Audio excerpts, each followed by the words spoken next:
lot of times people ask me, I have trouble concentrating. How do you meditate? I don't know how to meditate. I go to Gurdwara, I listen to the kirtan, but my mind is all over the place. I'm thinking all these thoughts.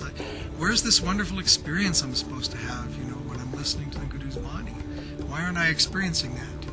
And then people look around and they think, is that person experiencing it? Why aren't I experiencing it? But the interesting thing about your mind is that it's supposed to run around. That's what it does.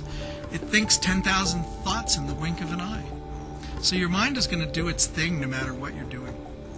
The blessing of Gurbani is that if you just sit and breathe and open your heart, and don't let your mind lead you away, because your mind will always try to trick you. It gives you a thought, and then that thought leads to another thought, leads to another thought, and then you're off on some fantasy, that you followed your thought to the next thought, and you're thinking about something completely different.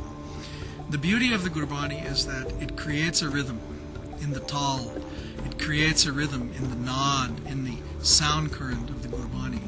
And when you just listen to that sound current and breathe, and feel your breath come in and feel your breath go out and listen, it doesn't matter what your mind does. Just don't follow it. Your mind is going to jump around and do its thing, and you're just going to sit there and say, oh, that's just my mind doing its thing. Let your mind do its thing. But open your inner ear, because the power of the Guru's Shabad is that it doesn't just vibrate out here. It vibrates the inner ear, and it vibrates the nerve channels, and it vibrates your whole mental projection. So it's a question of surrendering yourself. When you really open your heart and surrender yourself to Guru's Bani, meditation becomes very spontaneous. But you can practice and train yourself.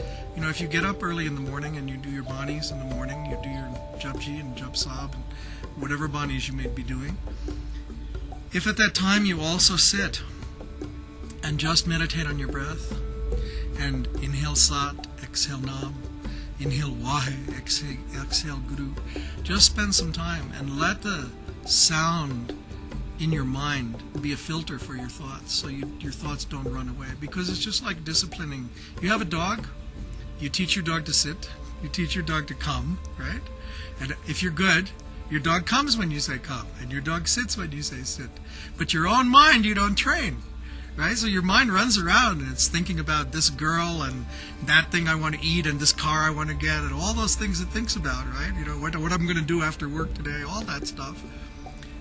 You have to be able to say to your mind, sit! Behave yourself. That's why Guru is always saying, oh my mind, oh my ears. Guru always talked to parts of their body, but you don't do that. You don't talk to the parts of your body. You don't tell your mind you want it to behave. You just let it do its thing. But if there's anything I've learned, it's that the mind makes the best servant and the worst master. So you have to first decide you don't want your mind to be your master.